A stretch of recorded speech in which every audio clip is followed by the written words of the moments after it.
This week on Camera Talk, we are going to Russia. Mother Russia. But way back when, it wasn't known as Russia, was it? No. It was known as the USSR. The Soviet Union. And these lenses here that we're going to talk about this week are the Jupiter 9s. They're 85mm f2s. What are they made for? Portraits, mister. Portraits of who? Portraits of you. That's right.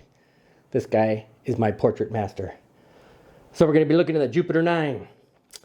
Got a couple of them, and that's what we're going to look at, the history and the use of these little things anyway. So, grab something to eat or drink, pull up a chair, and let's get busy.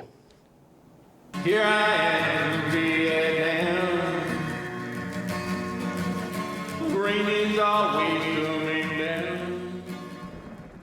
This is Camera Talk with Dr. Scott and Dylan. Yeah. So, as the intro says, this week we're going to be looking at the Jupiter 9. What is the Jupiter 9? Well, that was the Soviets' kind of copy of the Carl Zeiss sonar. 85mm f2.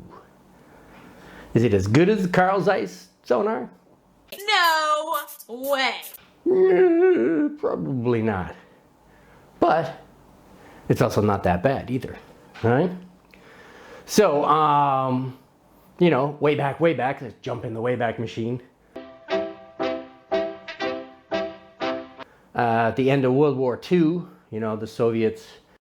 Товарищи, соотечественники и соотечественницы, наступил великий день победы над Германией. wanted reparations, you know, for being attacked by Nazi Germany, and they wanted some kind of punishment or some kind of financial compensation. Show me the money. For all the damage that Germany inflicted upon the Soviet Union and its people and its economy and everything else. So the Allied forces, to which the USSR was part of at the time, agreed that they'd kind of divvy up the spoils of what Nazi Germany had to offer. So part of what the Soviets got was, besides East Germany, but the town of Jena, which is where Carl Zeiss factory was located. So they basically ransacked the factory, took all the best equipment, whatever materials were left over, you know, lenses, bodies, whatever else, technicians, engineers, you name it. They packed them up and moved them off to the Soviet Union.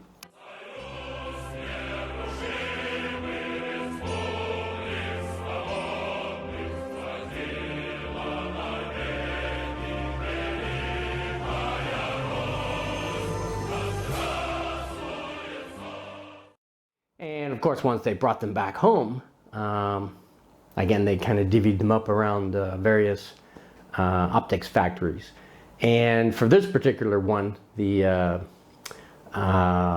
Jupiter 9 was split between a factory called Zavod Arsenal in Kiev, Ukraine, and the other part of it was split off into a factory about 100 kilometers or so outside of Moscow, called Litkarino. I don't know if I said that right or not, but that's where it went. And they were a KMZ satellite, so their acronym was LZOS. And you can see these, you could tell these by the little logos you can find on the barrel of the lenses, or sometimes on the inner ring of the lens itself. And you know, again, this all started for the Soviets anyway in 1948. They built this version of it before. It was called the Jupiter, or Jupiter 9. It was called the ZK-85. Of course, 85 for 85 millimeter, right? But the ZK stood for Zonar instead of S for sonar, Zonar. And the K was Krasnogorsky. Krasnogorsky. To say it with the right Russian thing, you gotta lower your voice and talk like a Russian. Krasnogorsky. I probably still said it wrong, but anyway, that's my best Russian accent for you. And their acronym is KMZ.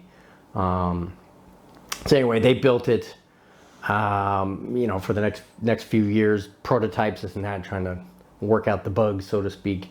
And then they finally started production of the Jupiter 9, and that was in 1951. And they made a rangefinder version of it first because, hey, rangefinders were the thing, right? Kind of like our M10 over there. The rangefinders were the thing. And so they built the rangefinders from 1951 to 1963, and then switched to SLRs as they came into popularity. And they produced those from that time all the way till the 1990s. They make various modern versions of it. I think all the way till 2007, but they weren't this model. There were 8 different versions of this. They all had the exact same optics, but just had different bodies, different mounts for things. They had the L39, the M42s, which I have, the screw mounts. They had Leica mount, M mounts,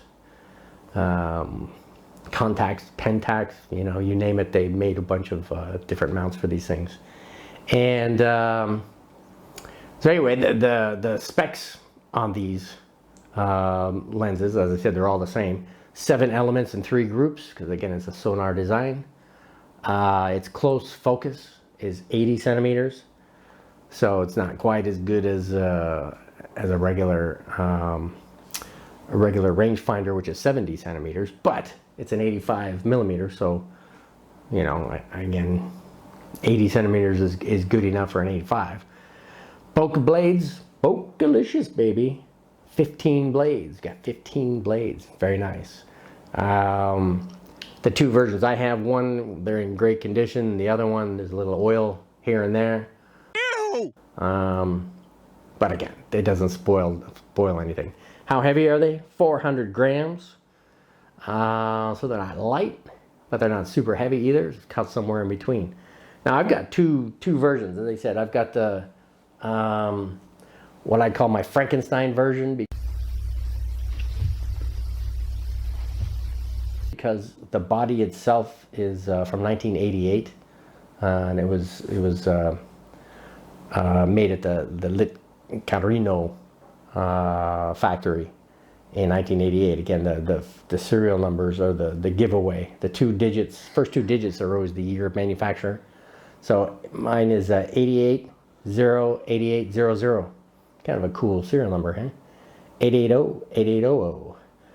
The lens front element is from 1963.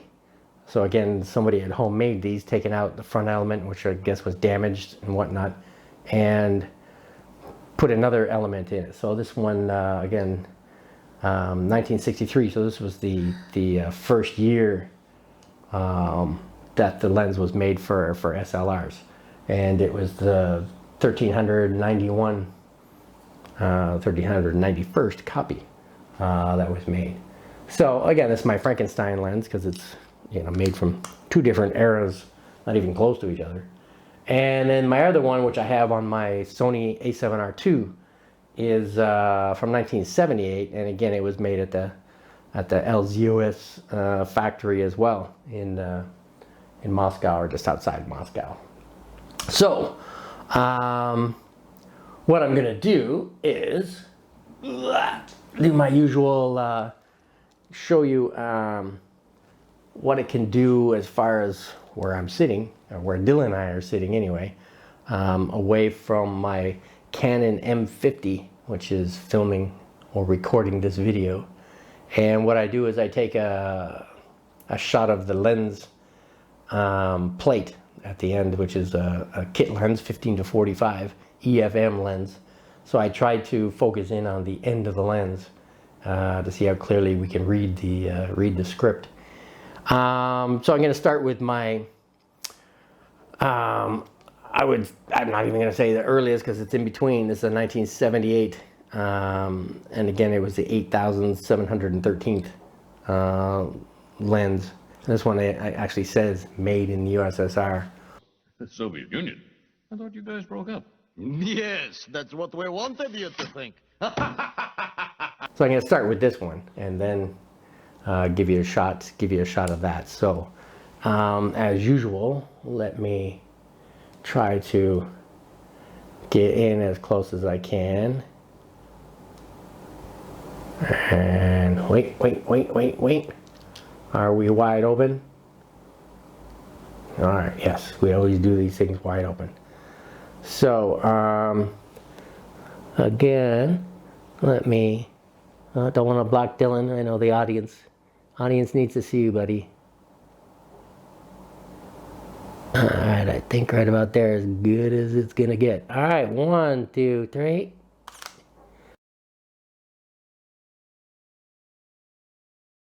All right, let's just for, what do they call that? Shits and giggles. Let's stop this down to f5.6. All right, so again, get in a little closer.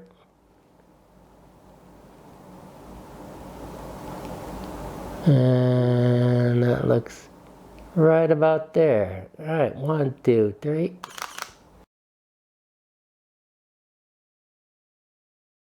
Oop, got myself, gotta take this thing off continuous shooting, don't we? We're always taking multiple shots of things. So that is the 1978 model, and you know, again, you could tell the difference. Oh, actually, I don't want to take the whole thing off. Let me just unscrew the lens here. It's since it's a screw mount. Screw you guys, I'm going home. And again, the body, the optics is the same. Body's very different though. It's got knurled focusing ring. All the focusing info is on the bottom of the ring itself. No. He always wants a shot at it. Come on, Daddy, let me take a picture. No. So versus this one, again, 1988 body, 10 years later. You know, again, it's got ridged focusing ring. And again, these things are all metal. So they're, you know, again, they're, you know, built like Russian tanks. I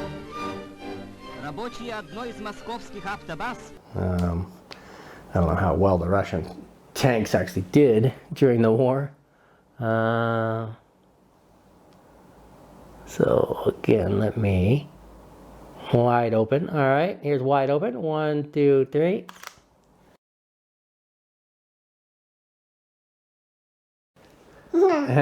Yeah, that's funny, huh?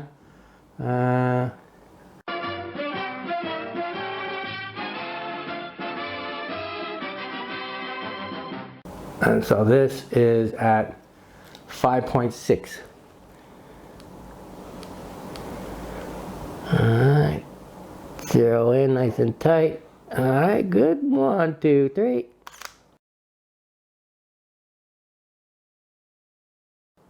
Alright, so that, you think that's funny, huh? That was my, my little sample of what it can do from almost 2 meters, maybe 1 3/4 meters away.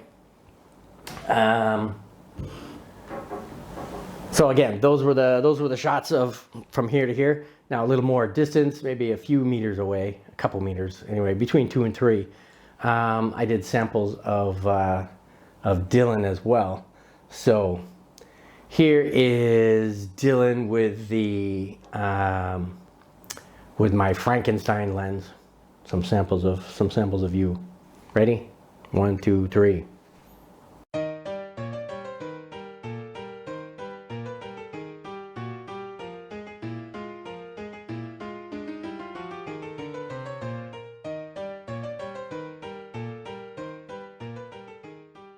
And here's some samples with my 1978 Thoroughbred LZOS lens. Are you ready? 1, 2, 3.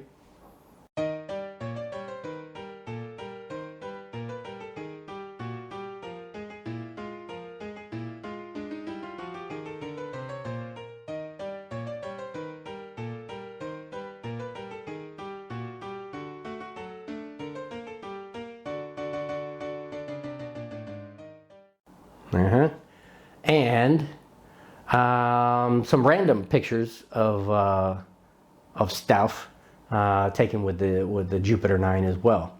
So here's 10 or maybe 12 pictures of various stuff that I found to show you guys what it can do.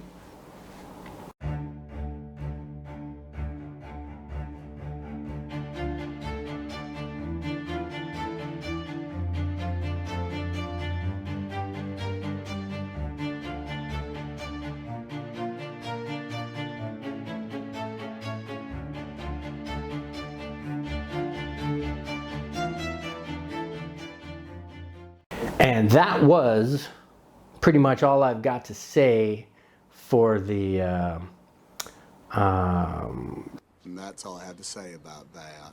for the lens itself. Now, again, it's not the greatest lens in the world, but it's not a bad lens either.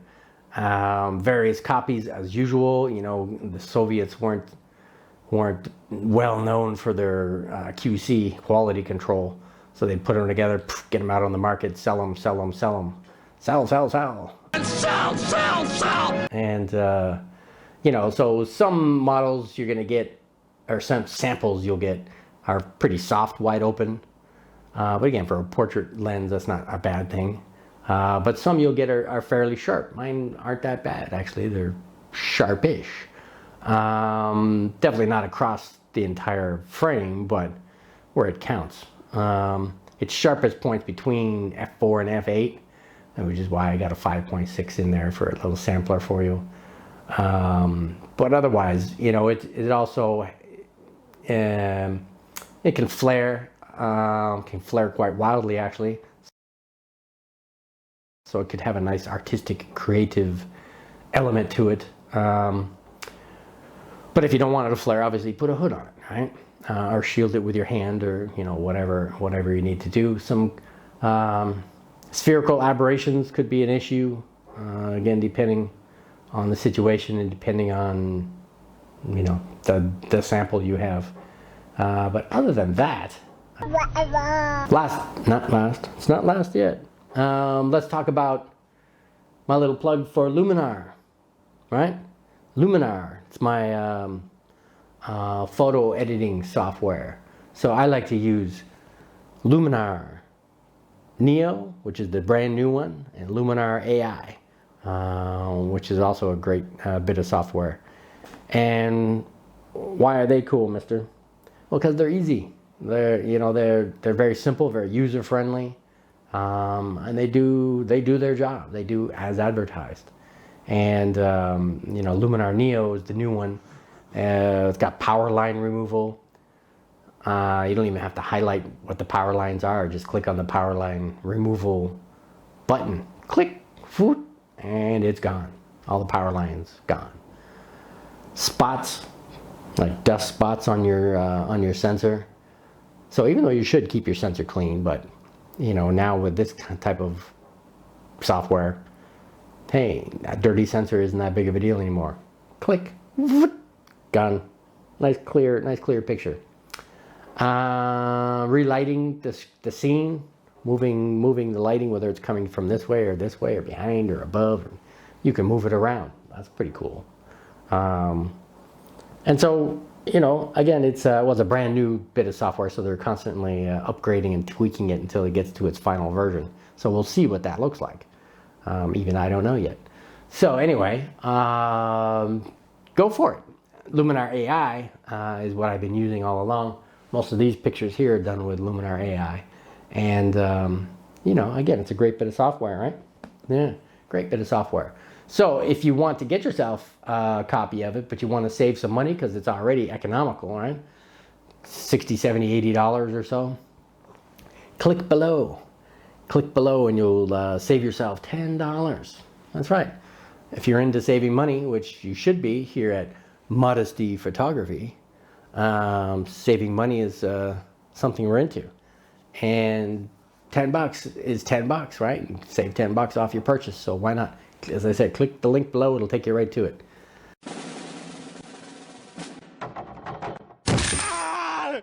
So, moving on. Moving right along. Got to keep everything moving here, mister.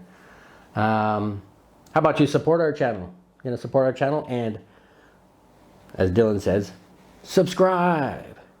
Yeah. And I'll get one in there. He likes when people subscribe. Ready? Subscribe. Yeah. And how about we do a double finger? Ready?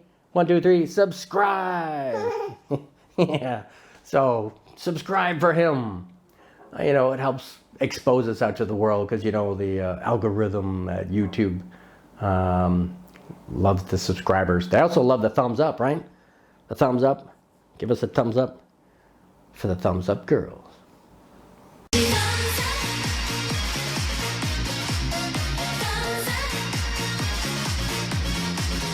That's right. He likes the thumbs up girls too, don't you? Yay!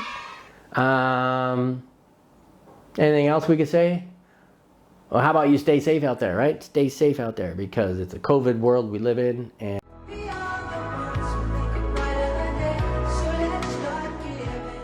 all need to protect each other from it. Don't be selfish and think, oh, I just gotta walk around and breathe and cough all over everybody, and if I have COVID, they get it too.